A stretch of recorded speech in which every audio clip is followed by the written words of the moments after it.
Hello my dear students, जय हिंद। आज मैं लेकर आया हूँ क्लास 10th के स्टूडेंट्स के लिए यहाँ पर सबसे सिंपल एक टॉपिक हम यहाँ पे करने वाले हैं, बहुपद, जिसको इंग्लिश में कहते हैं पॉलिनोमियल। जी हाँ दोस्तों, बहुत ही जल्दी आपको हमारे चैनल पर लाइव क्लास जो कि क्लास 10th का हम मैथ्स लेने वाले हैं और आपको ये सिलेबस कंप्लीट करवाया जाएगा। और इसी को लेकर के आज मैं यहाँ पर फर्स्ट वीडियो अपलोड करने जा रहा हूँ। तो सबसे पहले हम यहाँ पे क्लास 10th का एक सबसे सिंपल सा टॉपिक समझने वाले हैं, बहुपद। तो ये बहुपद क्या होता है, इसकी क्या पहचान होती है और इसमें क्या क्या कंडीशन होती है, आज हम इस वीडियो में सब कुछ समझने वाले हैं। और नेक्स्ट वीडियो में हम इसके क्वेश्चन सॉल्व करेंगे। तो लास्ट तक बने रहिए और यदि आप चैनल पर न्यू हैं तो अभी सब्सक्राइब करें और बेल आइकन को भी प्रेस जरूर करें। तो आइए देखते हैं बहुपद के बारे में। बहुपद होता क्या है? नॉर्मली यदि देखा जाए तो इसकी परिभाषा क्या होती है, what is the definition of a polynomial, तो मैं आपको बताना चाहूँगा कि देखिए, यहाँ पर मैं आपको किसी प्रकार का ऐसा कोई भी चीज़ नहीं बताऊँगा जो आपको रटना पड़े। हमें रटना नहीं है। मैं मानता हूँ कि जो स्टूडेंट इस समय मुझे देख रहा है, मेरी नज़र में वो केवल एक छात्र है। वो इंटेलिजेंट तो है ही, लेकिन उसे कुछ नहीं आता ऐसा मैं मान के चल रहा हूं। और आप भी ऐसा माने कि आपको कुछ नहीं आता है, कुछ नहीं आता है, तो अब आप ये जो वीडियो देख रहे हैं तो आप इसको बहुत अच्छे तरीके से देखिएगा, बिल्कुल भी इसके ना कीजिएगा और इसको जरूर देखिए पूरा अच्छे से, ध्यान से। यदि आप इसको समझने की कोशिश करेंगे तो आपको ये बहुपद लाइफ टाइम तक बहुत अच्छे से आपके दिमाग में ये बिल्कुल कैद हो जाएगा। तो बहुत अच्छे से यहाँ पे समझने की आप कोशिश कीजिए। वैसे यदि परिभाषा देखी जाए तो परिभाषा तो ये हो सकती है कि यदि कोई बीजीय व्यंजक जिसमें चर राशि की घात पूर्ण संख्या हो या धनात्मक पूर्ण संख्या हो, वह बहुपद कहलाता है। यदि आपको इसकी डेफिनेशन और देखना है तो नीचे डिस्क्रिप्शन में इसकी डेफिनेशन भी दे रखी है, तो वहां से आप इसको नोट कर सकते हैं। तो वैसे देखते हैं चर और अचर क्या होता है, what is the variable and what is the constant. तो मैं यहाँ पे आपको बताना चाहूंगा कि चर और अचर क्या होता है। वैसे यदि देखा जाए तो चर तो ये होता है, जैसे हम मैथमेटिक्स में अंग्रेजी के कुछ अल्फाबेट जैसे कि एक्स वाई जेड, इनका जो हम यूज करते हैं, ये आपके चर होते हैं। और अचर जैसे कि मैथ के जो अंक होते हैं, जो डिजिट होते हैं, जैसे 1 2 3, ये आपके अचर होते हैं। लेकिन ये हमने आपको बता दिया है और आपने देख भी लिया है, आपको कुछ समय के लिए ये केवल याद रहेगा और बाद में फिर जब आप कुछ समय बाद यदि कोशिश करेंगे तो आप कंफ्यूज हो जाएंगे कि चर क्या है और अचर क्या है। तो मैं यहाँ पे आपको बिल्कुल अच्छे से समझा रहा हूँ, आप बिल्कुल बच्चा बन के समझिएगा। चर वह होता है जो चर चरा है, बात खत्म।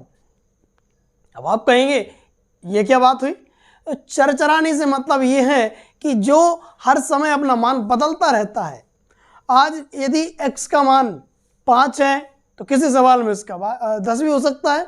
जो चर चराता रहता है, हर समय जिसका मान बदलता रहता है, वो चर है। बस ऐसे याद कीजिए और आपको लाइफ टाइम बिल्कुल याद रहेगा। अब आपको ये झंझट खत्म कि चर क्या होता है और अचर क्या होता है।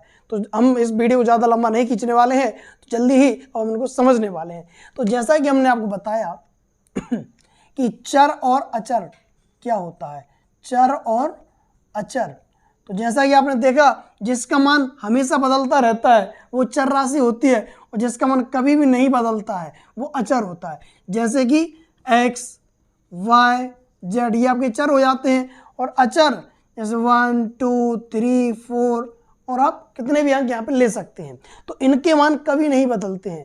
यदि किसी सवाल में 5 है तो हर सवाल में इसकी वैल्यू 5 ही रहेगी, ये कभी भी इसकी वैल्यू बदलने वाली नहीं है। इसीलिए ये क्या है? अचर। अब यदि हम यहाँ पे x उठाएं, मान लीजिए हम y उठाएं या z उठाएं, यदि किसी सवाल में y की वैल्यू 5 है, हमने कहा y इज इक्वल टू 5, तो जरूरी नहीं हर सवाल में y की वैल्यू 5 ही हो। किसी में आपको y की वैल्यू 10 देखने को मिल जाएगी, किसी में 0 भी हो जाएगी। तो यहाँ पर इनके मान हमेशा ही बदलते रहते हैं। तो देखते हैं। अब आई होप आपको चर और अचर के बारे में तो बहुत अच्छे से समझ में आ गया होगा। अब हम बहुपद को समझने वाले हैं कि बहुपद क्या होता है। एग्जाम्पल के लिए यहाँ पे हम लिख रहे हैं, कोई भी हम व्यंजक यहाँ पे लिख लेते हैं 4x² प्लस 5, 4x की घात 2 प्लस 5। तो यहाँ पे हमने ये लिखा है, तो यहाँ पे बिल्कुल आप बता देंगे कि हमें चर क्या है और अचर क्या है। जो यहाँ पे 4 है, ये जो आपको दिख रहा है, ये क्या है? अचर राशि है। और यहाँ पे जो x है ये चर है, 5 है ये भी अचर है। इस तरीके से चर और अचर इन दोनों को मिला करके हमने एक व्यंजक लिखा है। और इसमें ये जो चर राशि है इसकी घात पूर्णांक है। पूर्णांक का मतलब बटे में नहीं है, दशमलव में नहीं है, आधा अधूरा नहीं है, ये एक पूर्ण अंक है। तो ये क्या है? आपका बहुपद है। ये क्या है? बहुपद है। और देख लेते हैं, हमने लिखा x की पावर 4 प्लस y की पावर 3 प्लस 2। तो यहाँ पे क्या है? चर क्या है भैया? x है, चर एक और क्या है? y है, और यहाँ पे अचर क्या है? 2 है। इन सभी को मिलाकर के जो व्यंजक बना है, तो ये आपका क्या कहलाएगा? बहुपद कहलाएगा। और यदि इसको हम यदि ऐसा कर दें, x की पावर 4 के बजाय अगर ये 4/3 होता, तो क्या ये बहुपद है? आप कहेंगे x की घात जो यहाँ पे दिख रही है वो क्या है? 4/3। तो यहाँ पे हमने क्या कहा है? इसकी घात पूर्णांक होना चाहिए। कैसी होना चाहिए? पूर्णांक। लेकिन 4/3 पूर्णांक नहीं है, पूर्णांक नहीं है, इसलिए ये क्या है? बहुपद नहीं है। ये बहुपद नहीं होगा, क्योंकि चर राशि की घात हमेशा ही पूर्णांक होना चाहिए। इसलिए यहाँ पे तो ऐसा नहीं है, तो ये आपका बहुपद नहीं है। और समझ लेते हैं, बहुपद जो होता है, घातों के आधार पर भी बहुपद के प्रकार होते हैं और पदों के आधार पर भी बहुपद के प्रकार होते हैं। तो हम उनको भी देख लेते हैं। जैसे बहुपद में नाम ही है, इसमें आता है पद, और बहु यानी बहुत सारे पद। जिनमें बहुत सारे पद हो वही तो बहुपद है ना। तो यहाँ पे हम देखते हैं, जैसे मान लीजिए 2x²। तो यहाँ पे कितने पद हैं? एक ही पद है, एक ही पद है। एक ही पद जो होता है तो वह एक पदी बहुपद कहलाता है ना। तो एक पदी बहुपद कहलाता है। एक पद है तो एक पद ही है। दो पद हैं, जैसे मान लीजिए अगर हम इसको लिख देते हैं 2x² प्लस 3, तो कितने पद हो गए? पहला पद और ये दूसरा पद, दो पद हो जाते हैं। तो ये द्विपदी बहुपद कहलाता है, इस तरीके से। और यदि इसमें हम और पद बढ़ाते हैं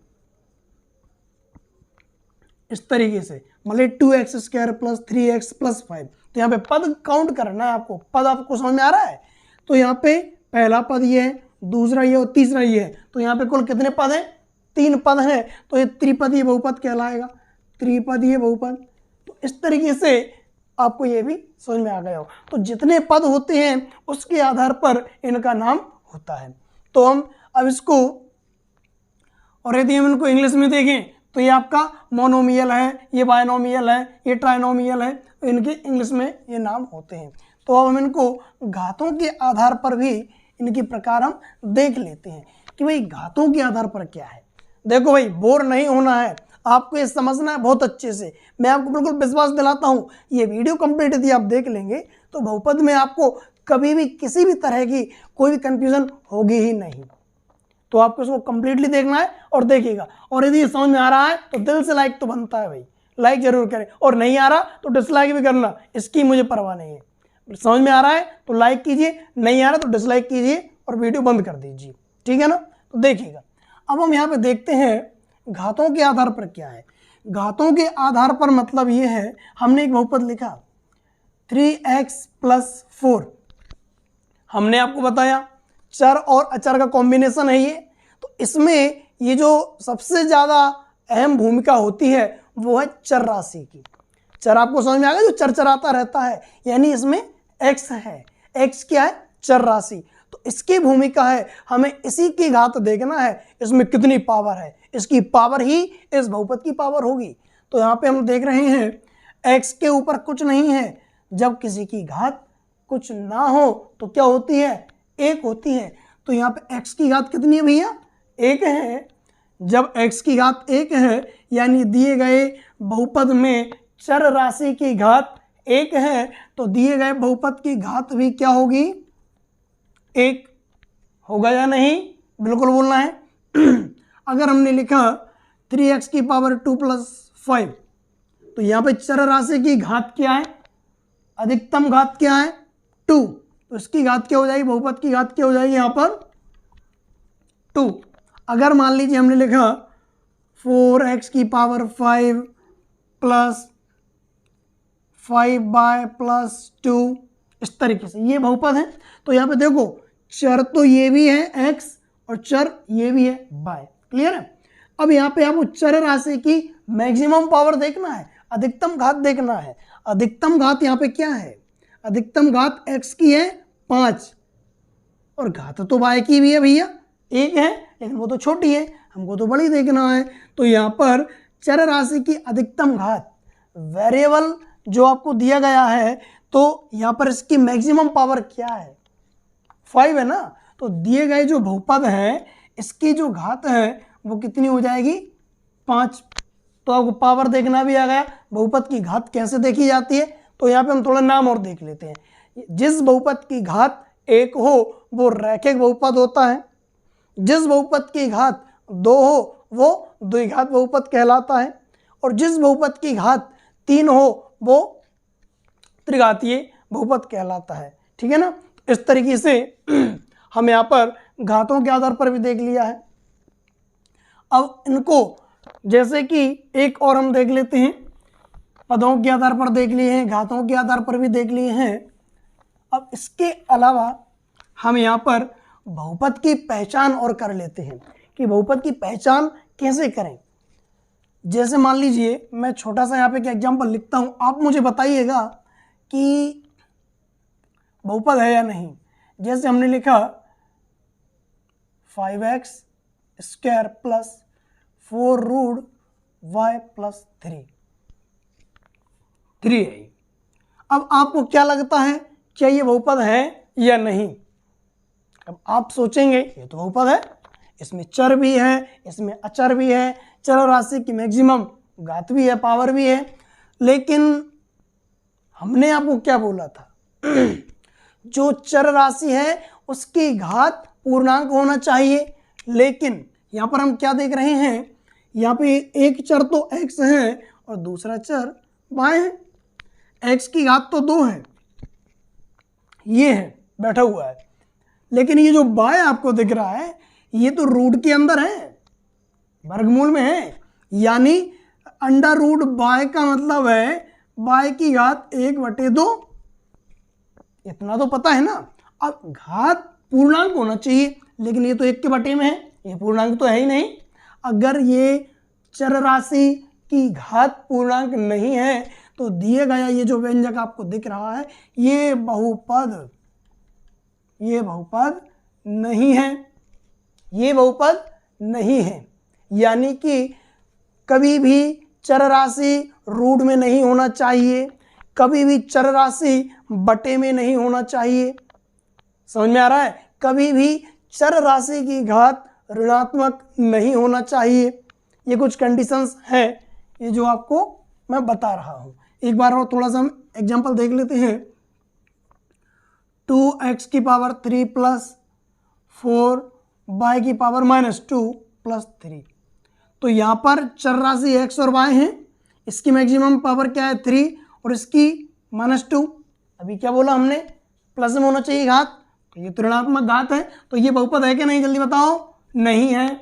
ठीक है, हमने एक और एग्जांपल लिखा 5x की पावर 4 + 4/y + 1।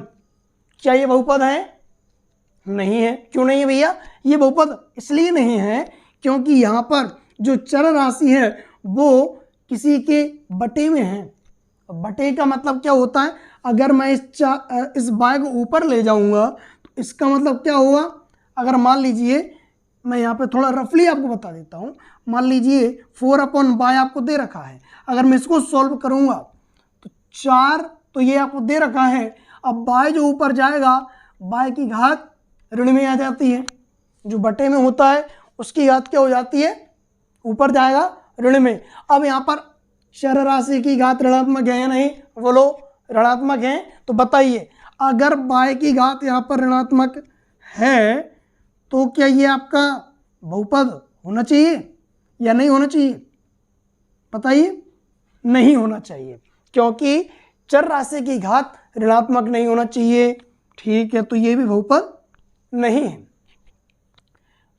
चर राशि जो है बटे में नहीं होना चाहिए, चर राशि की घात ऋणात्मक नहीं होना चाहिए, और चर राशि कभी भी रूट में नहीं होना चाहिए। कहने का मतलब अपनी भाषा में समझो भाई, ये सब कुछ जो आपको बता दिया ठीक है। कहने का मतलब चर राशि हमेशा स्वतंत्र होना चाहिए, वो किसी के अंडर में नहीं होना चाहिए, उसके पास जो है वो धन में होना चाहिए, पहली बात। दूसरी बात, बटे में नहीं होना चाहिए और ना ही रूट में होना चाहिए। तो इस तरीके से ये बहुपद होते हैं। और बहुपद, आई होप अब आपको बहुपद में कभी भी कोई कंफ्यूजन होगी भी नहीं। बहुपद क्या है क्या नहीं है, इसकी पहचान कैसे करना है, ये कितने तरीके के होते हैं, पदों के आधार पर कैसे होते हैं, घातों के आधार पर कैसे होते हैं, आई होप आपके सभी डाउट्स यहाँ पर क्लियर हो गए होंगे। बहुत जल्दी मिलते हैं नेक्स्ट वीडियो में, तब तक बने रहिए हमारे साथ। और हमारे चैनल को आप सब्सक्राइब नहीं किए हैं तो ज़रूर आप इसको सब्सक्राइब करें, क्योंकि ऐसे ही बहुत ज़्यादा आपके हेल्पफुल वीडियोस हम लाने वाले हैं। और बहुत जल्द ही हम आपको सिस्टमेटिक तरीके से 10th क्लास का कंप्लीटली मैथ्स का सिलेबस कंप्लीट करवाने वाले हैं। और यहाँ पर बहुत जल्दी जैसे आप लोगों के कमेंट्स आएंगे उसके अकॉर्डिंग, आपकी उस टाइम के अकॉर्डिंग हम एक टाइम सेलेक्ट कर लेंगे और उसी के आधार पर आपकी लाइव क्लास ली जाएगी, बिल्कुल फ्री ऑफ कॉस्ट रहेगी, उसका कोई भी चार्ज आपसे नहीं लिया जाएगा। तो तब तक बने रहिए हमारे साथ। Thank you so much. जय हिंद, जय भारत।